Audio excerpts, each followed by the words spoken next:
Very, very pleased to host Brixton versus Clapham. Clapham v. Brixton are met on the field. You are here to enjoy what their words reveal.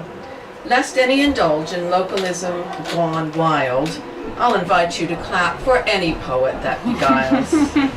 Under this year's midsummer moon, our lease on madness expires soon. So step into my parlor, enter the wood, faire le parcours, it will do you good.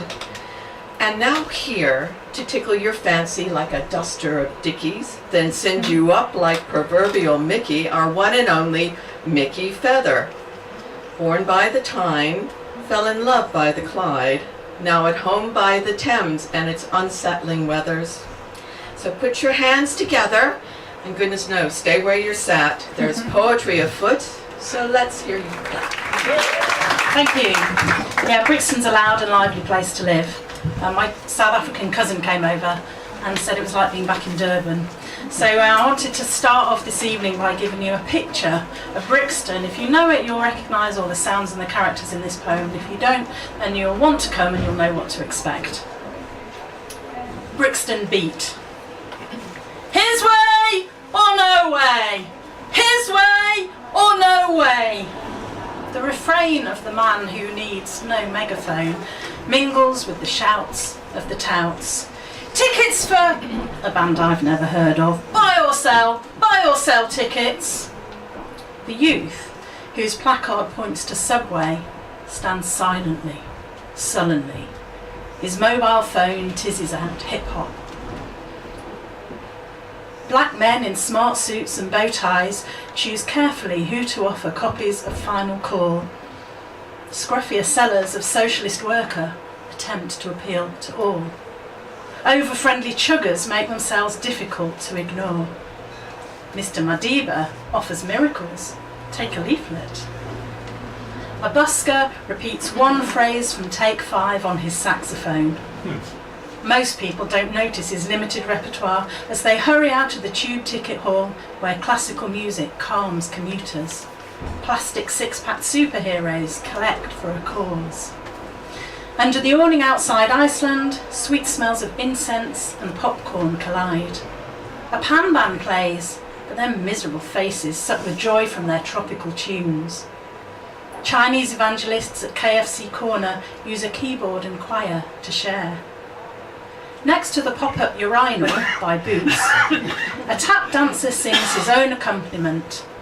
In the market, West Indian women wearing wigs or weaves park their tartan trolleys to squeeze mangoes and avocados with experienced hands, checking ripeness without bruising. Hello darling, how are you? Kurdish fishmongers flirt. Come in, have a look, I give you good price. The veg man is more local.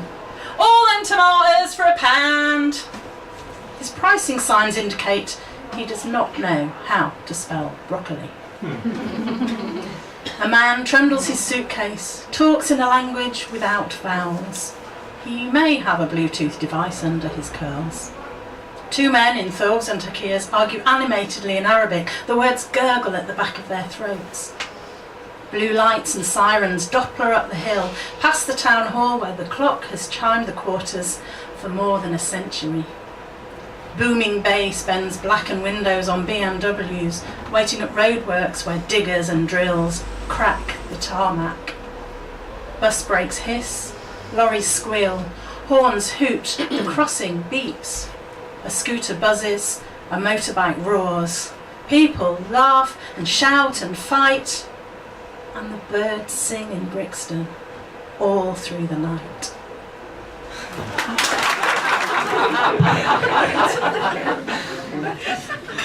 As being part of the Clapham stanza, I had to pull something out of my arse for a workshop, and I rediscovered this poem, which is part of a collection I wrote about denial. And this is Denial 601. There wasn't 601 of them. They were labelled like American classes, so English 101 the first year, English 201 second year. This is the 6th year of denial. Apparently you were too drunk to remember just what I said about not really being interested in you or wanting anything more than a casual one-off encounter. I think you ignored it when I said I'll get bored as soon as I get you and not want to see you again.